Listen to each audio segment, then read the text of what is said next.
Bonsoir, mesdames et messieurs, Alexandre Baudouin et François Trépanier qui vous souhaitent la bienvenue à une autre édition de Sport Express. Salut François. Salut Alex. François, d'abord, nous sommes le lendemain des élections au Québec, des élections municipales. Alors, que ça a été notre choix ou non, la démocratie a parlé, les gens ont parlé, et on a un nouveau maire à Saint-Jean-sur-Richelieu. Alex, permets-moi de féliciter notre ami Mike Fecteau, Michel Fecteau. Félicitations, Michel. Belle victoire à la mairie de Saint-Jean-sur-Richelieu. Alexandre et moi, on était très heureux quand on en parlait tantôt. Oui, parce que, faut se le dire, nous, on avait 0 droit de vote à Saint-Jean. Non. On s'en est pas mêlé sur les réseaux sociaux non plus. Les gens, souvent, moi, je rencontrais au travail. Alex, qu'est-ce que tu penses qu'il va se passer à Saint-Jean? Il n'y avait pas beaucoup de sondages non plus, François. Écoute, Alex, on a suivi la campagne, mais de loin. C'est ça, exactement. Mais c'est sûr qu'on connaissait, venant du domaine automobile, je serais menteur de vous dire que je ne connais pas Michel Fecteau. Alors, j'ai eu à serrer la pince souvent à Michel. J'ai eu à le rencontrer énormément également. Je pense que c'est quelqu'un de bien. Je pense que Saint-Jean-sur-Richelieu va être bien représenté.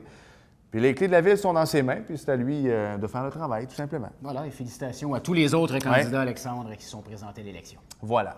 François, je vous le dis tout de suite et on prévient les gens, c'est probablement une de nos émissions les plus inspirantes et on fait Sport Express depuis de nombreuses années. On a rencontré 2 personnes extraordinaires et je pense que le mot « extraordinaire » est trop faible dans ce cas-ci. C'est un petit mot, Alexandre, extraordinaire quand on parle d'Émilie Dagenet et de sa mère Lynn. Quel exemple de détermination, de courage, de persévérance. Je pense qu'on pourrait nommer tous les adjectifs qui se rapportent à ça. Écoute, patineuse artistique qui combat présentement son 4e cancer, Alexandre, mais elle est tellement enjouée, elle est de bonne humeur, c'est une petite boule d'énergie.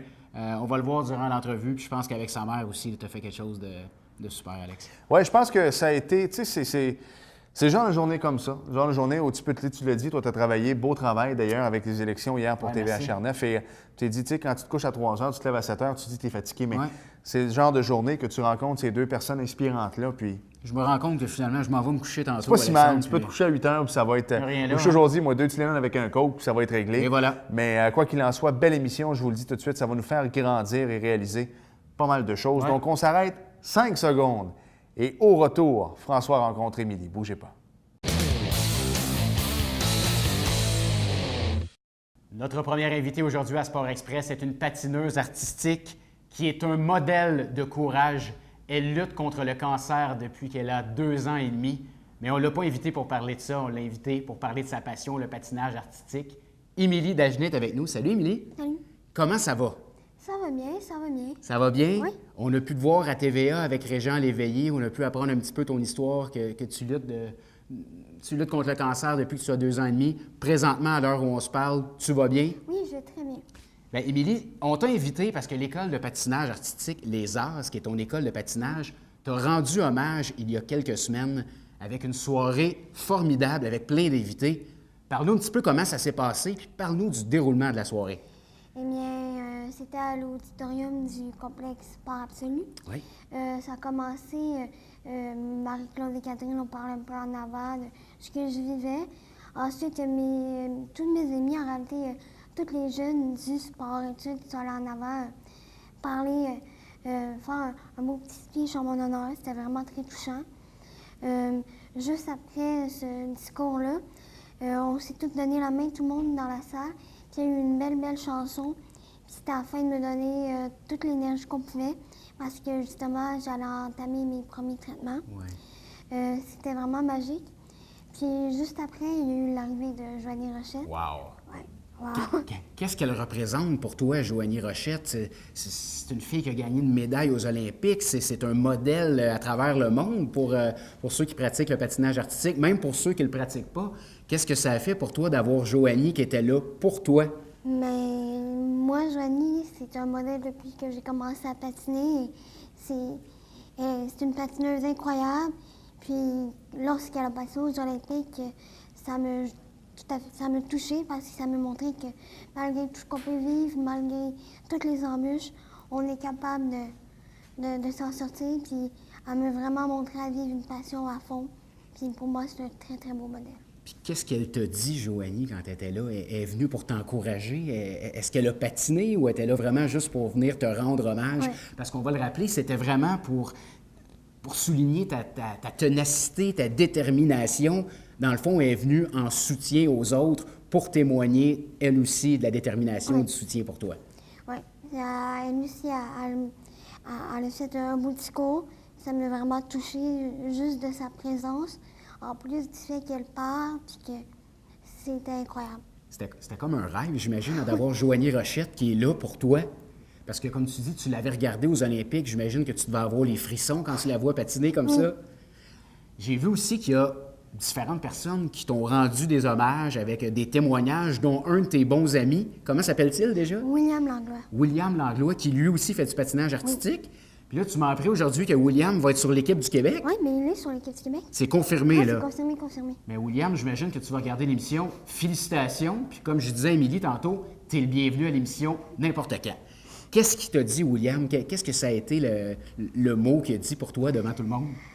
Ça représentait bien comment j'agissais au patin, que malgré toutes les embûches, je continuais, je venais, puis que malgré tout ce que les docteurs me disaient, ben Émilie, elle n'a pas le droit, ben Émilie, elle venait pareil. C'était vraiment un beau discours qui représentait tout mon cheminement au patin depuis que je suis aux Os. Ouais. C'était vraiment un beau discours. Il a réussi à me faire pleurer. Il a réussi à te faire pleurer? Est-ce que Joanie a réussi aussi? Ça doit, hein? Émilie, Marie-Claude et Catherine ont procédé au dévoilement d'une affiche avec ta photo, ton nom, qui va être hissé en haut, là, à l'aréna du Collège militaire.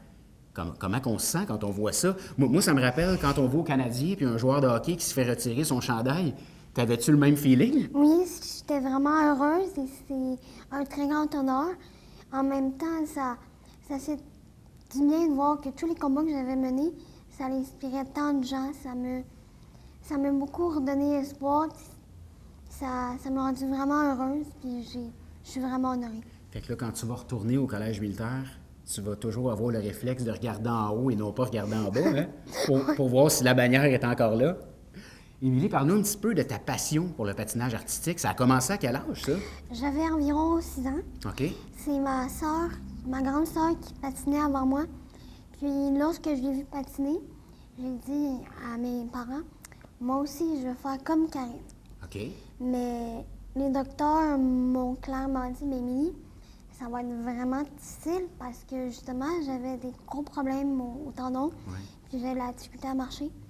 Alors, moi, j'ai quand même dit au docteur, je veux quand même essayer. OK. Alors, j'ai essayé, puis depuis, j'ai jamais arrêté.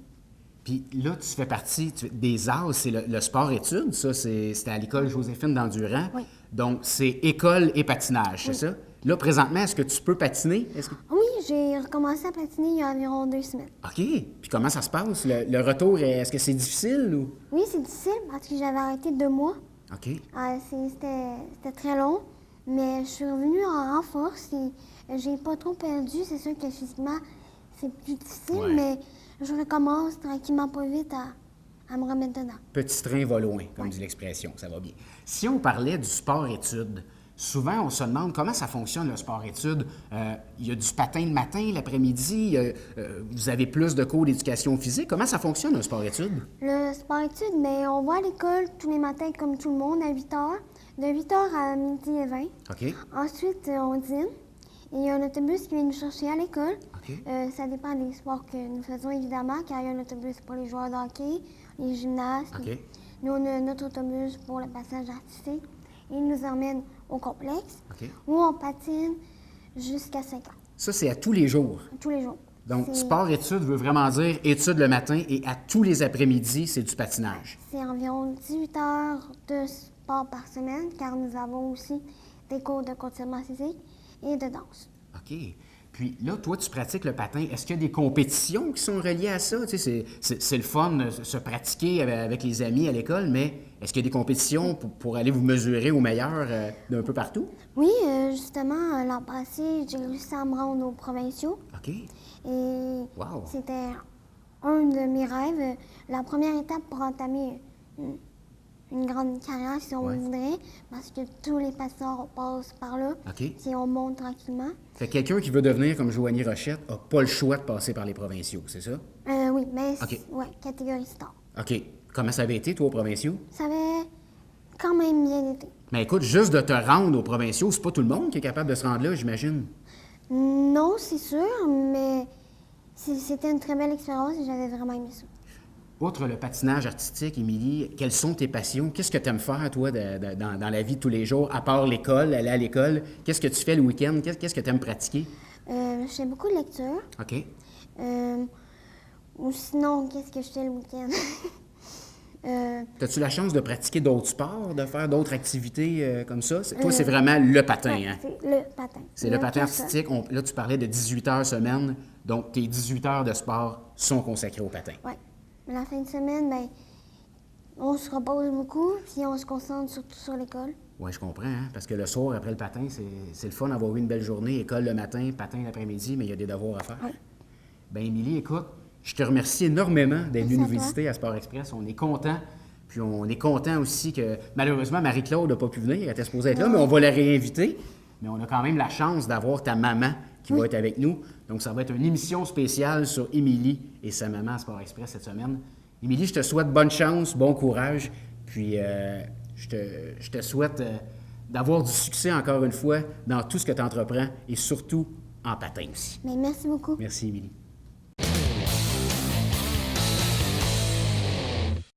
Et tu sais, François, en ouverture, on disait à quel point c'était une de nos émissions les plus inspirantes. Oui. Belle entrevue, d'ailleurs. Bien, merci, Alex. Je pense que c'est une de tes meilleures. Bien, écoute, elle était inspirante. Oui, Émilie. ou du moins une de tes plus humaines, tiens. C'est gentil. J'ai vu un autre côté de François Trépanier pendant cette entrevue-là. T'as apprécié? Oui, bien apprécié. Puis j'écoutais attentivement l'entrevue, François, et je me disais, tu sais, souvent, qu'est-ce qu'on peut apporter à ces gens-là? Ouais. Tu sais que la première chose, tu sais, c'est que finalement, c'est eux autres qui t'ont amené quelque chose. Alors, merci beaucoup, Émilie. Vraiment. Merci beaucoup pour ce courage-là que tu nous donnes. Puis les jeunes, je m'adresse à vous présentement, tu sais, d'être sur notre divan, puis de jouer à Battlefield Earth 4, puis des choses comme ça, Grand Theft Auto. Allez sur votre divan puis regardez Sport Express. Ça, c'est correct. Mais de jouer tout le temps à Xbox ou des choses comme ça, levez-vous, faites du sport, ça nous permet de nous évader un peu pendant 1h30, 2 heures. C'est bon pour la santé. Ouais. Puis je pense qu'Émilie, bravo pour ton cheminement, puis bravo pour les années à venir, ma chère. Ouais. Et on parle de personnes inspirantes, François, Ouais. mais souvent, il y a l'envers du décor. Il y a les parents qui sont derrière ça, les gens qui donnent énormément de leur temps. C'est un sport qui est très coûteux aussi. Donc, au retour, une autre belle entrevue avec une autre personne très inspirante. Oui, celle qui conduit, celle Oui. qui est relationniste et celle qui, avant tout, est la maman d'Émilie. Voilà, on s'arrête le temps d'une courte pause et au retour, on s'entretient avec Lynn Gardner.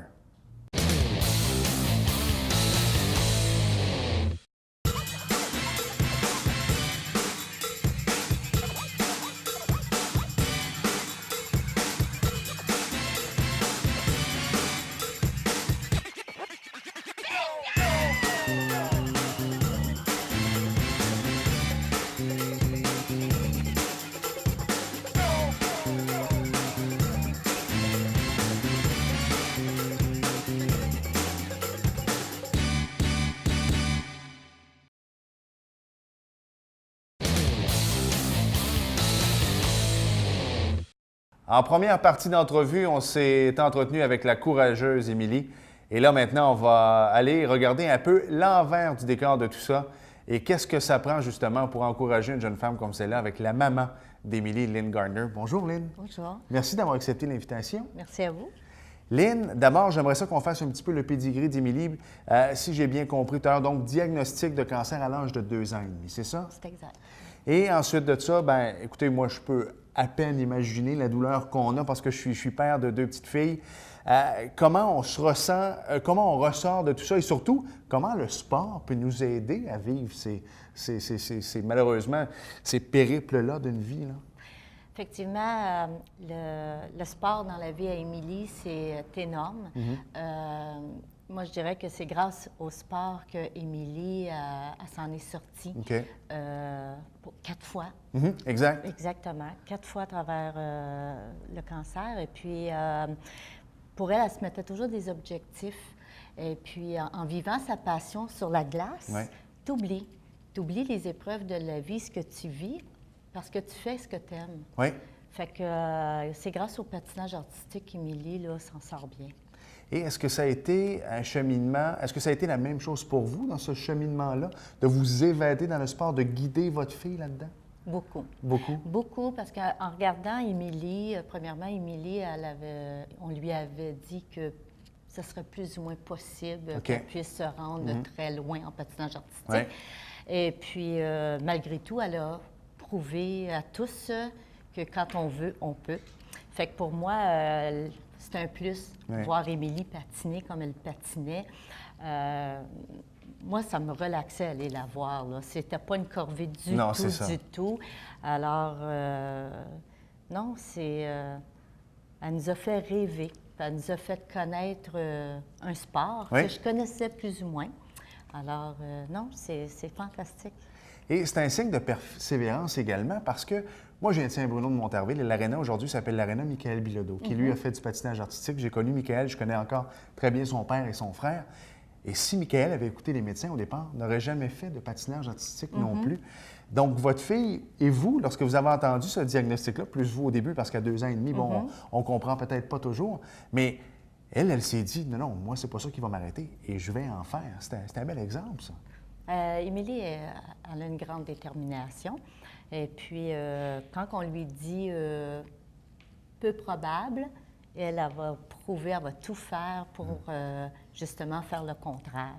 Alors, elle est très persévérante, très courageuse. Puis, c'est cette détermination-là, justement, qui prouve que tout est possible dans la vie. Il s'agit juste de mettre les efforts et puis on y arrive. Exactement. Et sur son chemin, elle a rencontré quelqu'un comme Marie-Claude Hamel, qui s'occupe de patinage artistique depuis fort longtemps. Comment ça a été cette rencontre-là avec Marie-Claude? Parce que ça a été déterminant aussi. Là. Définitivement. Marie-Claude, c'est le deuxième coach à ma fille. La première, c'était Geneviève Sabourin, qui est une ancienne patineuse de Marie-Claude. Alors, c'est entre-temps qu'on a rencontré Marie-Claude. C'est elle qui a pris la relève d'Émilie. Et puis, c'est une femme extraordinaire. C'est une femme très sensible, Marie-Claude. Et puis, elle, tout ce qu'elle voulait faire, là, vraiment, c'est de rendre heureuse Émilie. Et puis, elle est tellement excellente dans ce qu'elle fait, parce que vraiment, là, elle fait des athlètes avec ces jeunes-là. Puis, il devait falloir y avoir, et encore aujourd'hui, une bonne collaboration entre les deux, parce que des fois, Émilie pouvait avoir des journées peut-être plus down, dans lesquelles ça ne filait pas. Donc, vous, c'était votre rôle d'aller voir Marie-Claude puis de lui expliquer aussi. Oui. Marie-Claude, l'école, ils ont toujours collaboré avec la situation. Ils ont même expliqué, lors du conditionnement physique, qu'Émilie, elle avait des limites. Par contre, Émilie, elle, ne voulait pas justement qu'on lui impose des ça, limites, qu'on lui dit que tu as des limites. Pour Émilie, elle n'a jamais de limites. Alors, elle a toujours voulu être traitée comme tout le monde. Et puis, justement, elle a surpassé les limites. Et puis, souvent, il fallait lui dire de ralentir. C'était le contraire. Alors, elle n'écoutait pas beaucoup. Et maintenant arrive cet hommage à Émilie. Elle est venue de où, cette idée-là, Lynn? C'est Marie-Claude. Marie-Claude a été très, très touchée par tout ce qui arrivait à Émilie.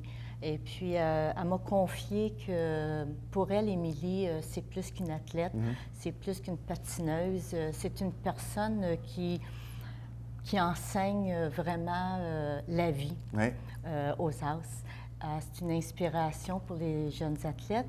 Et puis, ils ont décidé de se rendre cet hommage-là, justement, parce que Émilie, étant donné qu'elle patine tous les jours avec des futurs athlètes, elle voulait donner un sens un petit peu à ce que Émilie a vécu. Puis elle est souvent citée en exemple, Émilie, aux autres, comme quoi tu es capable. Si Émilie est ici, si Émilie, aujourd'hui, elle est à l'hôpital, puis elle patine ce soir, bien, tu es capable toi aussi. Puis, alors, elle est souvent citée en exemple, Émilie. Et puis, ils ont décidé de faire cet hommage-là, justement pour que ça soit un exemple, une athlète d'inspiration pour les jeunes. Là. Et on lui a demandé la permission parce qu'il y a eu une belle banderole également de fait pour Émilie, là, où on voit son portrait et tout ça. Et vous allez me permettre, parce que je vais le dire, je trouve ça tellement beau, ce qui est marqué là-dessus, et ça vient d'Émilie, je la regarde, c'est très, très joli. C'est avec la persévérance et la passion au courage que l'on gagne. Oui. C'est extraordinaire. Ça, Émilie l'applique dans tous les domaines de sa vie. Et puis, c'est justement ce que les AS enseignent aux jeunes athlètes. Parce que c'est bien beau de performer de façon physique, mais tu dois... le mental, c'est important. Oui. Puis la passion, puis aimer ce que tu fais, puis mettre ton cœur. Alors, Émilie, elle, c'était comme un peu un cocktail de tout ça qu'elle faisait. Alors, c'est la raison pourquoi que, justement, ils ont cité cette phrase-là. Pour Émilie, cette phrase-là dit tout. Exact. Elle dit tout. Et souvent, on se plaint facilement. Qu'est-ce que vous avez à dire aux gens, en terminant, aux jeunes qui, des fois, se disent « Ah, ça ne me tente pas de faire du sport, c'est compliqué, ça demande des efforts. » Au contraire, on le voit avec votre fille, ça donne tellement d'énergie. Là. Oui. Moi, je dis tout simplement, là, profite-en. Si tu es en santé, si justement tu n'as pas rien qui t'empêche d'avancer, bien, attends pas qu'une épreuve dans ta vie te fait réaliser ce que tu as. C'est ça. Avance, fais-le tout de suite, aime ce que tu fais, puis arrête-toi pas à quoi que ce soit. Puis c'est la plus jeune de 3 enfants à la maison. Est-ce que ça a changé la dynamique des 2 plus vieux également, en regardant leur plus jeune sœur aller comme ça? Oui, un peu, c'est certain. Naturellement, ça a changé la vie à tout le monde. Oui. Même moi, personnellement, elle m'a appris à aimer davantage la vie, puis pas rien prendre pour acquis, puis d'arrêter de s'apitoyer sur son sort. Ça, c'est vrai. Émilie ne s'apitoie pas. Fait que oui, c'est certain que la dynamique à la maison, ça a changé. Lynn, merci beaucoup. Merci. Pour cet exemple de courage qu'Émilie nous donne. Merci à vous pour cette force-là également. Merci. Parce qu'on est des parents, on vous regarde, on ose imaginer le 1/100e de ce que vous vivez, mais vous le vivez avec tellement de sérénité. Et cette passion-là que votre fille vous a donnée, je pense que vous le dégagez très bien. Merci énormément. Merci beaucoup.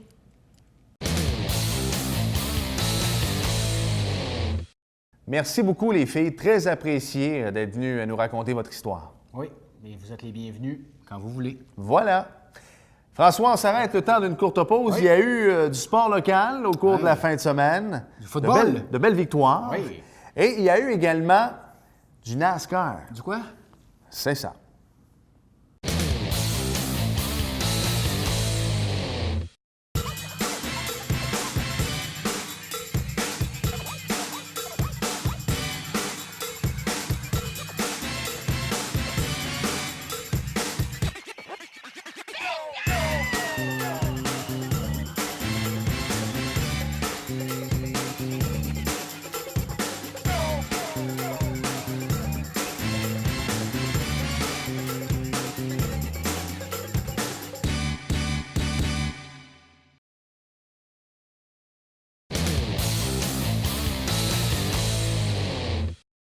Nous sommes de retour à Sport Express et François, il y a 2 équipes de football de la région qui se sont distinguées en fin de semaine passée. D'abord, les Géants. Alex, belle victoire des Géants, 37-28 contre John Abbott. Ils s'en vont en demi-finale, nos gars, samedi prochain contre André Grasset. Donc, bonne chance à la troupe de Alex Surprenant. Oui, et puis il y a une équipe de football également, les Huskies, qui ont terminé sur une bonne note. Victoire de 28-4 en fin de semaine passée. Donc là également, on tombe en éliminatoire. Premier match, c'est ce samedi. Le 9 novembre à 18h au stade Alphonse Desjardins, ici à Saint-Jean, le stade du Cégep. Écoutez, c'est face aux Bulldogs de Deux-Montagnes. Ça va être bon. Ça va être très, très bon. Le Canadien ne joue pas, mes amis, samedi. C'est rare. Et les Huskies, combien ça coûte déjà, Alex? Ça coûte rien. Ben, c'est ça. Voilà. Ça coûte... C'est tellement ridicule. Les sacs de chips, les barres de chocolat, c'est 1 pièce. La bière, c'est quasiment donné. Les sacs de chips, d'après moi, au 4e quart, c'est 2 pour 1 pièce. Je vous le dis, il y a de l'ambiance. C'est à peine s'ils ne donnent pas. C'est ça, c'est du bon football. Puis il y a M. Rémillard également qui est lanceur maison. Ça n'a pas manqué. Il donne tout un show. Oui, voilà. François, il faut absolument parler de NASCAR. Tu sais que si on ne parle pas de NASCAR, on n'a pas notre chèque de paye. Et Dieu sait qu'on veut notre chèque de paye. Certainement. Alors, dimanche dernier, Jimmy Johnson a dominé le AAA Texas 500. Il a mené 255 des 334 tours pour remporter la course devant Dale Earnhardt Jr. Et là, il y a peut-être de nouveaux auditeurs qui nous écoutent et ils disent, coudonc, lui, il lit sa feuille, oui. Et pourquoi il parle de NASCAR? C'est ça, exactement. C'est pas un running gag. Je n'irai jamais jusqu'à dire que c'était un running gag à Sport Express, mais on a des patrons qui tripent sur le NASCAR. Alors moi, on m'amène ma feuille, parce que François et moi, on doit le dire, là, on ne suit pas ça du tout.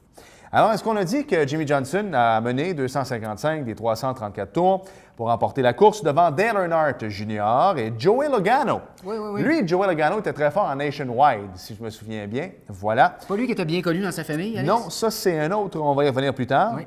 Il signe ainsi sa 6e victoire de la saison. Bravo à Jimmy Johnson. Et cette victoire lui permet de prendre 7 points d'avance, c'est serré, sur Matt Kenseth, qui, lui, est bien connu dans sa famille, qui a terminé 4e en tête du classement des pilotes avec 2 courses à faire. Prochaine course se sent tellement enlevant, François. C'est dimanche, le 10 novembre prochain à 15h sur l'ovale, probablement, du Phoenix International Raceway. Ça, c'est à Phoenix. Oui. Et ce sera le Advocare 500. Il y a le mot « care » là-dedans. Il doit y avoir un lien avec du pharmaceutique, j'imagine? Ou des assurances. Quoi qu'il en soit, ce sera fort palpitant. Et tu seras devant ton téléviseur. Probablement pour écouter les Alouettes, parce que les Alouettes vont jouer face aux Tiger Cats d'Hamilton, la demi-finale de l'Est. Ouais. Et probablement, moi, ce que je vous conseille en NASCAR, je vous conseille d'écouter les 15 premiers tours. Ensuite de ça, vous pouvez aller avec votre conjointe, ici au Halles Saint-Jean ou encore aller magasiner, au Carrefour Richelieu. Et ensuite de ça, on revient pour les 15 derniers tours pour écouter la fin. Généralement, vous ne devriez pas avoir manqué grand-chose. Ça, c'est comme 30 vies, en fait. On peut l'écouter 3 semaines, pas l'écouter pendant un mois, puis on revient. Et tu manques rien. Voilà. François, en terminant, parle-nous un peu du bingo. Oui, 3 500 $ en prix, Alexandre. TVHR9, le dimanche matin. C'est à quelle heure déjà? C'est à 9 h. C'est ça? Bon. C'est ça. Vous ne voyez pas Vanna White qui est derrière ici, qui nous fait des Ce qu'on signes. peut dire, c'est Télémingo, câble 9. Ouais. Ne manquez pas ça. Et c'est important parce que c'est quand même en partie grâce à ça qu'on se fait payer. Hein? Et voilà. Alors, Télémingo dimanche matin. François, pour en savoir davantage, et pour les gens qui écoutent l'émission et qui disent hey, « moi, je suis un sportif, je me démarque, je veux participer à Sport Express », sportexpress@tvhr9.com ou François Trépanier ou Alexandre Baudouin sur Facebook. voilà. Merci François. Merci Alex. Merci à vous d'avoir été là. J'espère que vous avez apprécié. Et à la semaine prochaine. Bye bye.